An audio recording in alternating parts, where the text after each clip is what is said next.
everybody. Welcome to another edition of Proline. This is our pre-Super Bowl edition because the Super Bowl's next week, of course. But lots of stuff to talk about. I'm Dave Cokin. You got Jim Feist on the screen right now, Big Al, McMordie, and Paul Bovi. And before we get to anything, we run through sports wagering topics each week that we think are important on the show. Injuries, coaching moves, matchups, adjustments, strategy, line movement, what the wise guys are looking at. If there's any subject you want to know about, let us know. Or, better yet, tweet us. It's very easy. Go to Twitter at Jim Feist Sports, just like you see on the screen. Ask us a question or give us a topic you'd like to address, and you might even get a reward if you use it on the show. If we use it on the show, you'll be put in a drawing for up to $100 worth. Or actually, you'll win $100 worth of plays from any handicapper. That's Twitter at Jim Feist Sports. We are going to get into some good discussions.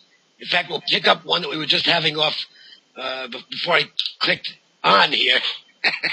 But first, let's get you set up to let you know what's happening this weekend with special offers, big stuff in basketball. Jim, let's start with you because you've got a monster ad here, a monster setup for this ad. Well, Dave, it's been a good season. The NFL season, I cry every day that the fact that it's over because it was a big moneymaker. Both the sides and the totals were awesome. This past weekend had a big play on the Giants, which was a good one. Did not do that well on the totals. I was incorrect about that, but we pulled back on that San Francisco total late because of the weather, so we just stayed away from it. But earlier in the week, I thought it was going to be over. For the first time ever, I got 7 days of high roller platinum plays in college and pro basketball for $25. These plays are $500 online, such as last Saturday when I hit the college hoop platinum game of the month with Tennessee, a straight-up winner over UConn. Plus, if you are one of the first 100 callers to call the show, Friday, you'll get Friday night's NBA blowout game of the year, a bankroll builder for the weekend, all for $25. Just call 1-866-841-1655. You want to get on this. It's 7 days of high roller platinum plays in college and pro basketball, $25. Plus, be one of the first 100 callers, and you'll get the NBA blowout game of the year to build your bankroll for the weekend, all for $25. 1-866-841-1655. We can generally tell what the number is going to be on a game in basketball within a point.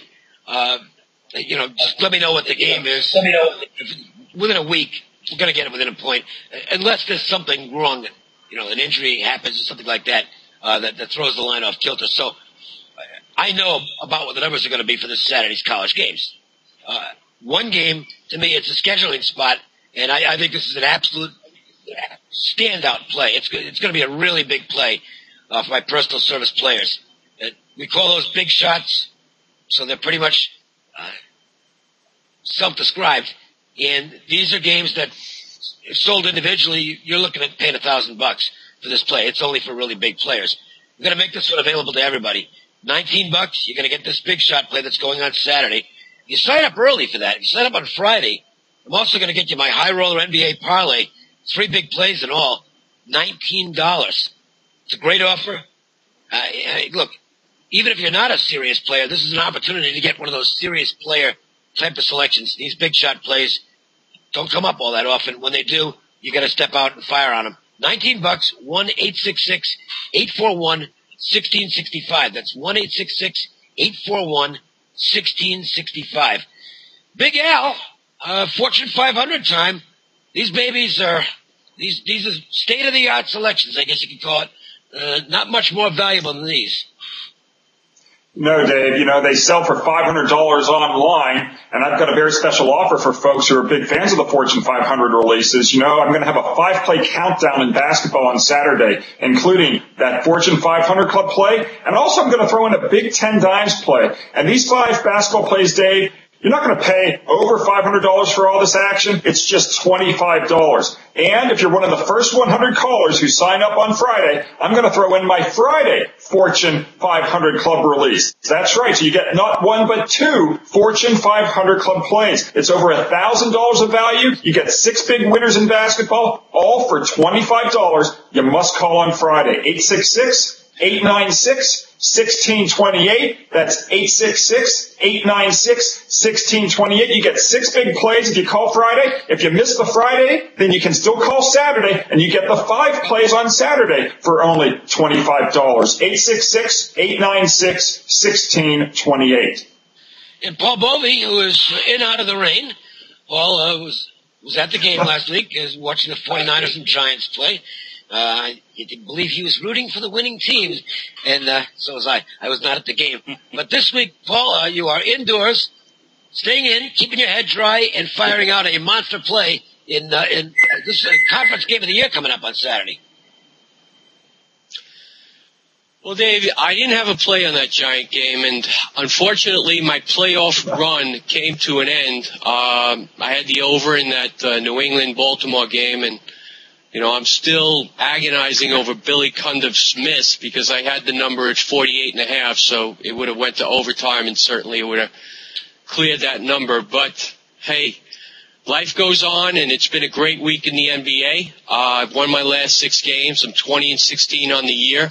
88-59 last year, and I'm on an 8-4 run in college basketball. And this Saturday, you can get my NBA and college basketball money play parlay, only $10 online.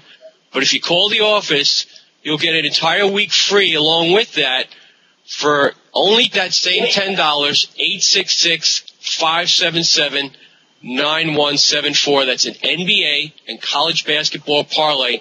And I've been really rocking and rolling in the NBA, won my last 6 games, and this one will win. All right, well, let's take a look at some games. And then we've also got a really good halftime discussion today on Proline, because it's actually what we were talking about before we came on. So you definitely want to listen to this. You're going to get a little education today from guys who know numbers as to what value is all about and why you take advantage of it and why it's such a key in terms of winning at this. But let's start with some basketball. Paul, Friday night, the Knicks are in Miami. Now, Dwayne Wade, of course, has been sitting on the sidelines for Miami. They are not the same team without him. And the Knicks, meanwhile, are about to get Baron Davis back, who will be completely overrated for this basketball team. I got to tell you something. I know what's going to happen here, Paul. He's going to come back and he's going to look great for like 3 or 4 games. He'll be sharing the ball, and it'll be like, wow, this is what we got him for. And then he'll go back to taking too many shots like he always does, and will be Baron Davis. I didn't like this pickup for the Knicks. I don't like the mix on this team. I don't think they're being well coached right now. I don't know. Give me. I know you follow the NBA very closely, and you're kind of a Knicks guy. So what's your take on them? Well, right now you need help. I mean, the Knicks, I would label them dysfunctional. I mean, they beat Charlotte up pretty good, but the other night. But, prior to that, they lost 6 games in a row. I personally didn't think D'Antoni was a good hire. I thought Mark Jackson would have been the better hire. I think you have to hire a coach based on your personnel, and I didn't think D'Antoni was the right guy. And, of course, Donnie Walsh is gone these days. But the addition of Baron Davis, let's face it can't hurt him. Maybe at this point something good will happen here because, the Knicks got to get something done. This is a problem. D'Antonio is going to go if the Knicks don't get straightened out. And in taking on the Heat on Friday night, here's a team, the Miami Heat, which a lot of people anointed as a 60-win team out of the 66 games. Everybody thought they were going to just roll right through the schedule. And here they are at 12-5. And, I looked at their games this morning. They have actually been outscored in the final period by 40 points collectively, and that includes overtime. And, some of the announcers were making reference to the fact that, the Heat were more successful with Dwayne Wade out of the lineup, because at one point they were just undefeated. I'm not sure what the record is right now, but I don't see the Miami Heat as setting the world on fire these days. 12-5 is just not getting it done. And I'm not sure what the number's going to be, but I think it's going to be pretty pricey. And I'm going to look at the New York Knicks to stay within that number and get a cover here. Well, I think the Knicks will actually try and play defense in this type of a game, which they don't do every night. As for Miami, I'm not putting much into this regular season because I think a lot of the coaches and organizations are looking at the regular season the same way I am. It's a condensed regular season, 66 games in a pretty short amount of time. And the idea, regular season means absolute squat this year. Just make the playoffs and go in as fresh as you can. So to me, regular season records don't mean much. Miami's going to be fine. Look, this team made the finals last year, which is not exactly a dismal failure when you make the finals. You know, Dallas beat them, but I disagree vehemently with those. Oh, Miami flopped. They made the finals. There's 30 teams in the league. 28 of them were eliminated before Miami. So I think they're still a team that's capable of winning the whole thing, and I really don't read much into 12-5. Just get to the playoffs. As far as this game goes, I would agree with you. I think the Knicks will be really fired up for this game. You know, it's Carmelo versus LeBron, and I think you're going to get a close contest. Might see Miami a little overvalued here. So I'll take the Knicks plus the points as well. So look at a college matchup. Let Al and Jim kind of take over for this one. And it's a rivalry battle. Texas, I think, kind of playing about where they were supposed to be. This was not supposed to be a great Texas team this year, and they haven't been. Baylor they're real good. Now they've flattened out a little bit recently, but this is still a very impressive team, Al, and they'll be a pretty big favorite in this game. Yeah, Baylor was my choice this year, Dave, to win the national championship. I got down on them at 37-1 odds at the start of the season, and it was looking real good until they decided to lose to Kansas pretty bad, and then they lost at home in the follow-up game to Missouri. So now Baylor's looking at probably finishing third in the Big 12 conference behind Kansas and Missouri this season, which is not what I wanted to see. But Scott Drew still has a really, really good team, probably the best front court in the country. They do have an 18-2 record. They finally won their last game. They went into Norman and beat the Sooners on Tuesday night. But one of the things I like to do is go against college basketball teams that get to that 18-2 or better record. When these teams have won 90% or more of their first 20-plus games, they're generally bad bets, and especially off a straight-up and against a spread win, when they're matched up against a conference opponent that's also off a straight-up win. In this situation, going back 22 years, these top teams have covered just 98 of 241 games. And I'm expecting this game to be priced around 9.5 to 10 points. And when I look at that situation and that price range of 3.5 to 10.5 points, then our teams with a 90% win ratio, they cover just 38 of 101 games. So I'm going to fade the Baylor Bears on Saturday. I just think they're going to be a little bit overpriced with their 18-2 record, Jim.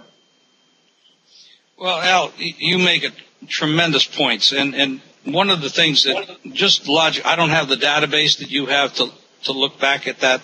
But just logically, let's look at this. You have a team that's 18-0, or whatever they were at the time, 17-0, and then they lost back-to-back. Yeah, they were 17-0, lost back-to-back games, Kansas and Missouri.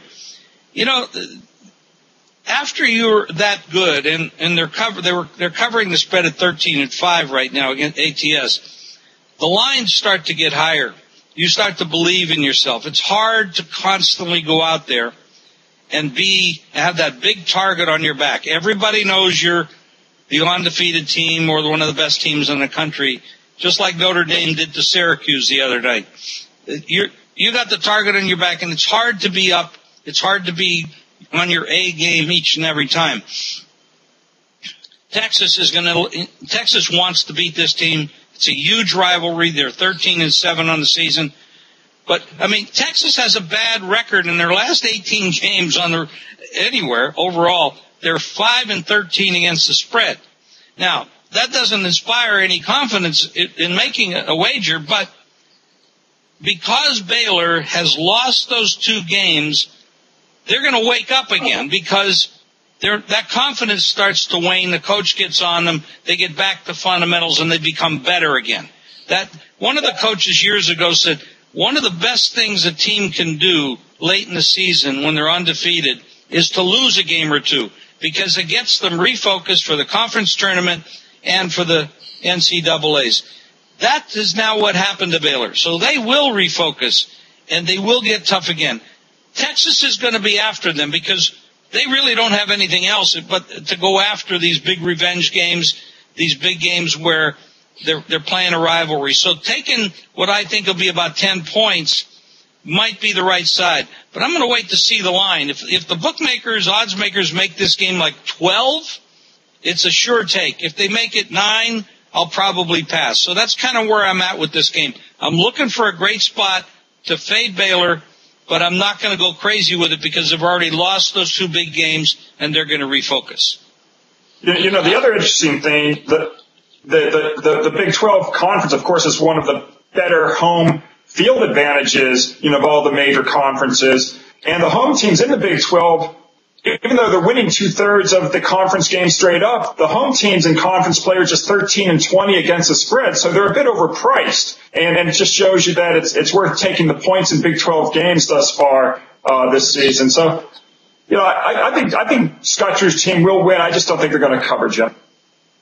I think Al, you made the most excellent of all points, and I totally agree with you. I would not lay Baylor in this game unless the line came out like really ridiculous, like 7 or 8, which it won't happen. I'd be on Texas or I'd pass. All right, let's talk a little football, guys. We're not going to give you our Super Bowl selections, but we are going to give you some. Let's figure out why the number has gone where it's gone here. We were discussing some value here, plus some of the stuff we've done with individual bets in terms of getting value going into this game. So let's start with this. Why did the Super Bowl line open? The NFC was -4 a month ago, roughly a month ago. We're seeing a complete shift here. It's a huge shift too. I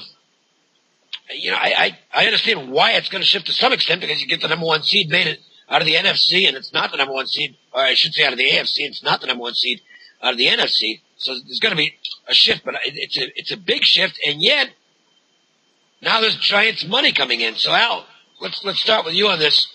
Why was the conference line where it was a month ago? What happened in the interim? Do you think they over-adjusted it? Why so much Giants money? When they put the opening lineup on the game, I mean, it was like the floodgates open. Everybody's running to bet the Giants.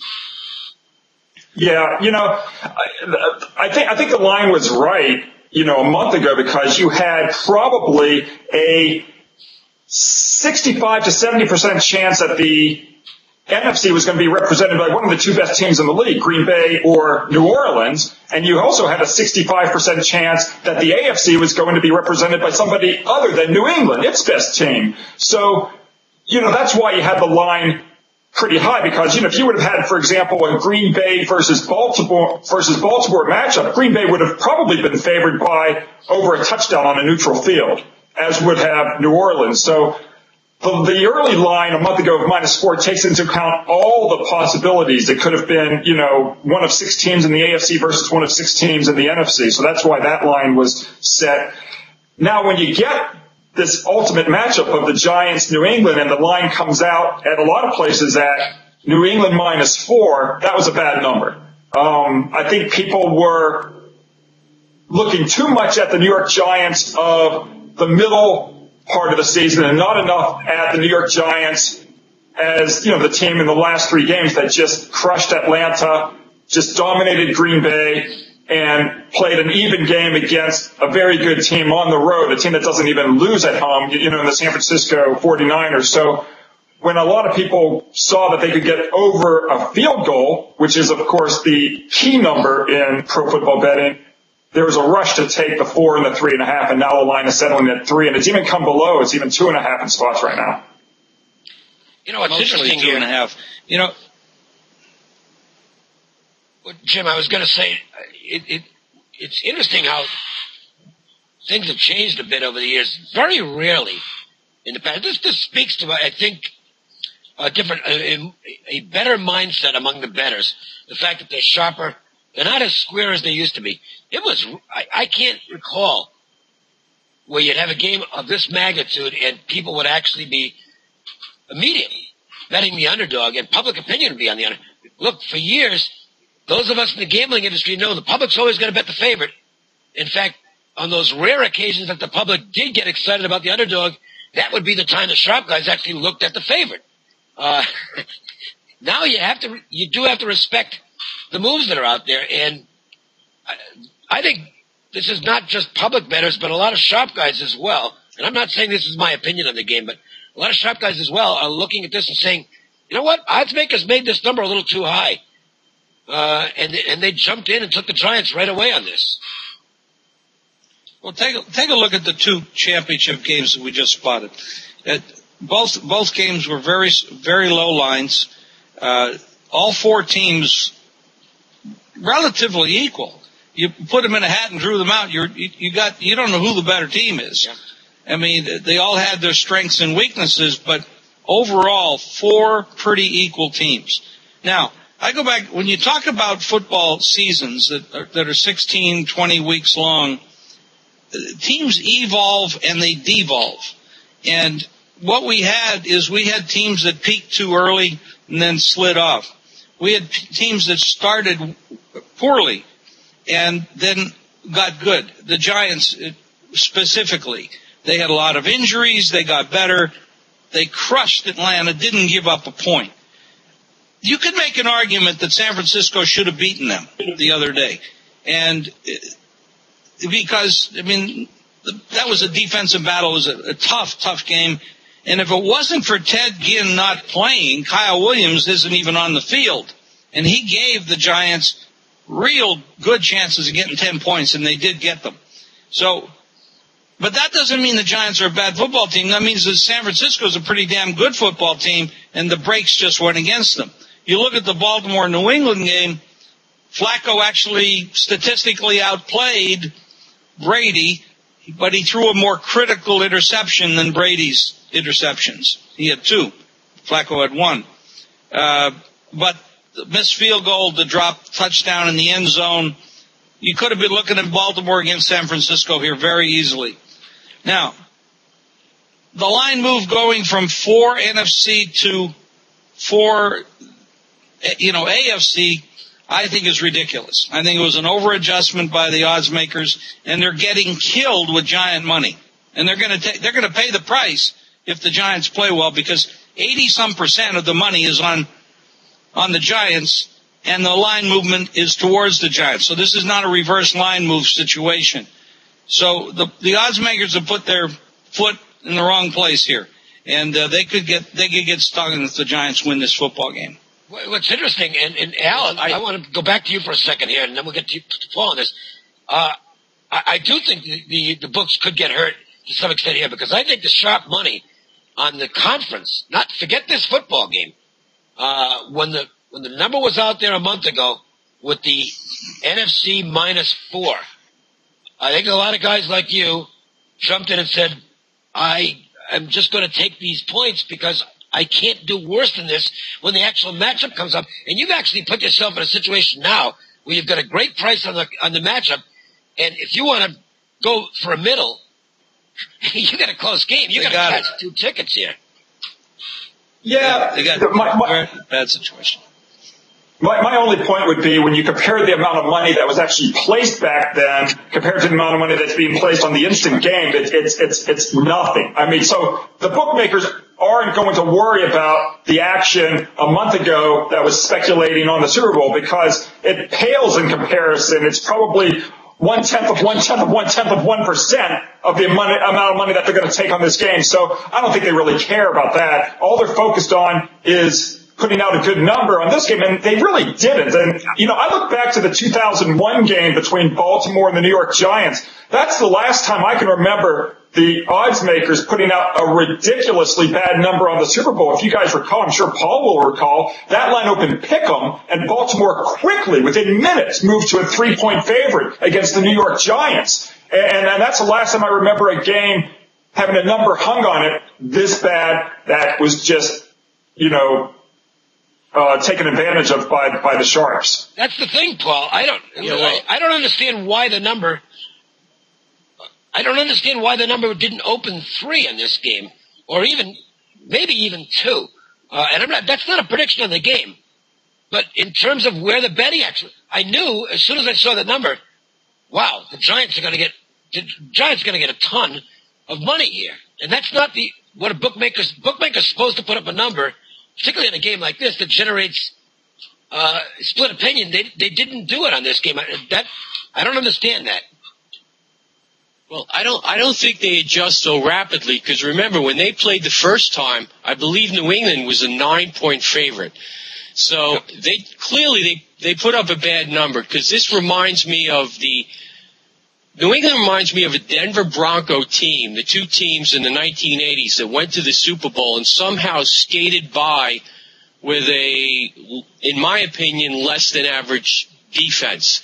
I think what the books have to do in this case is write off the early money because there's been talk about they want to hold this at 3 points. They don't want to get middled. Forget about getting middled. They're going to have to move this to 2.5 points because this is a neutral field, and I just don't know that New England is 3 points better than the Giants on a neutral field. And I believe that if they try to hold it at 3, they're just going to take an overabundance of New York Giant money and be sitting with far too much money on New York, and they're going to have to move this down at 2.5, and then maybe they can balance the books and possibly even 2. But I think the early number was based on public perception. Let's face it, New Orleans absolutely demolished the Giants on Monday night. The public perception of New Orleans and Green Bay was that they were much better than the New York Giants. And surely the New York Giants have closed the gap with their recent play, but still, public perception was that the New Orleans Saints and the Green Bay Packers were a much better team than the New York Giants. Well, see, I disagree with that. I think if you want to go back to that point in the regular season, absolutely, no question about that. But I think right now, public perception, I believe, based on the comments I'm hearing, is that the Giants might be the best team in football. That's public perception right now to me. So that's why I thought they missed on this number. And again, it's not a prediction of the outcome of the game. It's just based on public perception. I'm going to be really curious. Well, Dave, we live in Las Vegas, and we live in Las Vegas, and we get to talk to a lot of pretty sharp bettors. Yep. And around the country, New England is like, Belichick, Brady, all the Super Bowl rings, et cetera, et cetera. But so I don't know that the average public out there feels exactly the way you just said. In Vegas, maybe they do. To me, and it's not just Vegas. I mean, this is, we know the offshore establishments, they don't have anything to do with Vegas. It's 2 out of 3 tickets on the Giants right now. That's very unusual that an underdog is taking this much of the action in terms of. I talked to a book this morning that is sitting with the game at 2, and he's told me he's ready to move it down to 1. See, there you go. Amazing. He's getting credit. He's got 9 out of every 10 bets are coming in, and it's not just small bets; it's big bets too. So he realizes he didn't make the line. He followed what the line opened it, and he's thinking about moving it down to 1. Well, that would be ludicrous because, first of all, if you're a big player, you can get 3 right now. So why would you be betting this guy and taking 2? which makes no sense. And if he moves it down to 1, I mean, it's, the line on the game should be roughly minus 2.5, minus 25 cents. The problem is on the Super Bowl, a lot of bookies don't want to adjust the money odds that way. So that's why you see it at 3 and the line probably should be 2.9, but they're trying to find that middle ground between 2.5 and 3. And if they move to 2.5, then they have to make the odds, 25 cents, which they don't want to do. I just want to throw in one point. Remember, when New England lost the first game to the Giants at 24-20, the Giants did not have Knicks and they did not have Bradshaw. I mean, their offense is going to be that much better. Jacobs hasn't gotten the job done this year. He's clearly been down a notch. In that game, he ran 18 times for 72 yards. Bradshaw figures to do a whole lot better, and with Knicks in the offense, who basically was neck and neck the whole year with Cruz as leading receiver, I don't know if the game shouldn't be won. I think it probably should be. Maybe I'll give you one other thing on a matchup.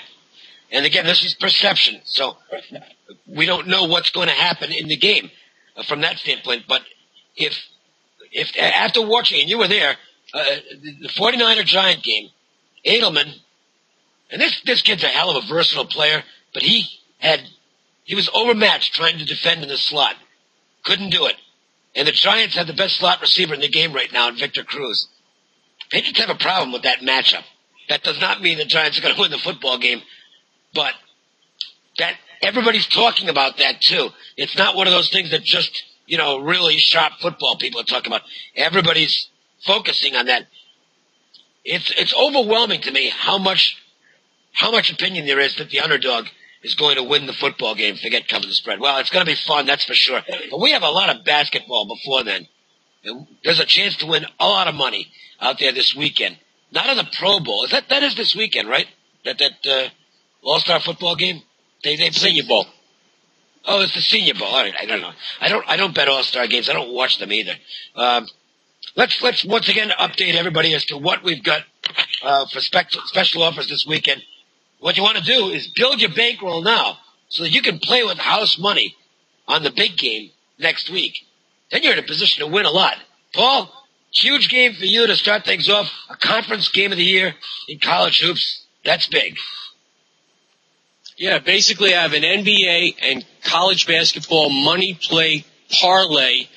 It's $10 online, and you know what? You call the office at 866-577-9174, and you'll get a week of NBA free with that. So it's a no-brainer. I'm revving up in the NBA right now, 6-0 on my last 6, 20-16 on the year, 88-59 against the spread last year. I'm an NBA guy. My college basketball's been red hot as well. 8-4 in the last 12. Get this parlay, $10, 866-577-9174. Big Al, huge 5-play offer, actually 6 plays if you call in early, and that includes a Fortune 500. This is strong. Yeah, Dave, and it includes 2 Fortune 500s if they do take advantage of the Friday offer. So either 1 or 2, you can't go wrong. It's only $25, and these Fortune 500 Club plays are sold for $500 online. So that's how valuable this offer is. You get 5 plays on Saturday, including my Fortune 500 Club play and a huge 10 Dimes Club play, just $25. And if you're one of the first 100 callers who call Friday, you have to be one of the first 100, so don't hesitate. I'm going to throw in my Friday Fortune 500 Club release. That's 6 plays in all, only $25. Call now, 866-896-1628. That's 866-896-1628. My free play phone, if you want to get my free plays on tape every day, is a toll-free number, 1-888-712-6800. You can also get them in a text message. Just text Cokin, C-O-K-I-N, to 313131, and within seconds you get back that day's free play on a text message. Now, these big shot plays, I call them big shots, pretty much self-descriptive. I have, on average, maybe a couple of these a week. That's it. They're unusually strong plays where I think the situation, and I'm a big situational handicapper in college basketball. I like to play the scheduling dynamics.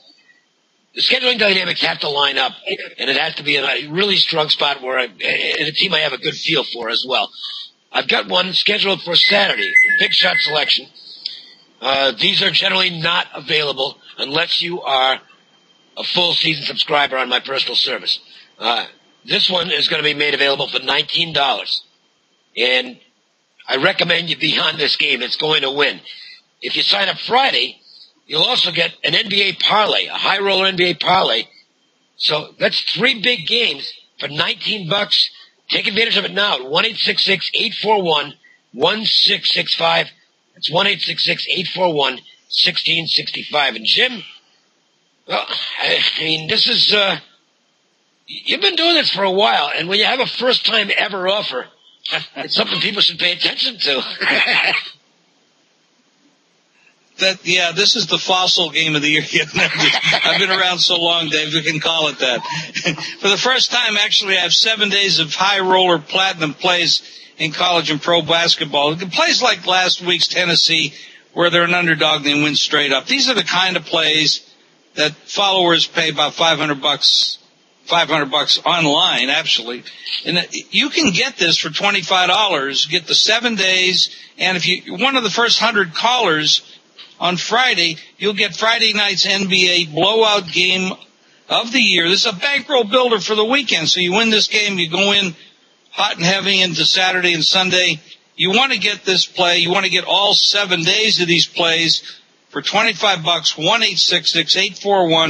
1-866-841-1655. That's 1-866-841-1655.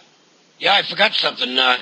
Did any of us have a best bet to share? I mean, I to be honest with you, the 2 games we talked about, I didn't have one. I think I might lean to the under in the Knicks Miami game, but it's actually not that strong. Paul, how about you? Hey, I'm just going to go with my Knicks and hope for the best. Knicks best bet. Well, my best bet is going to be on the Texas Longhorns plus the points over the Baylor Bears.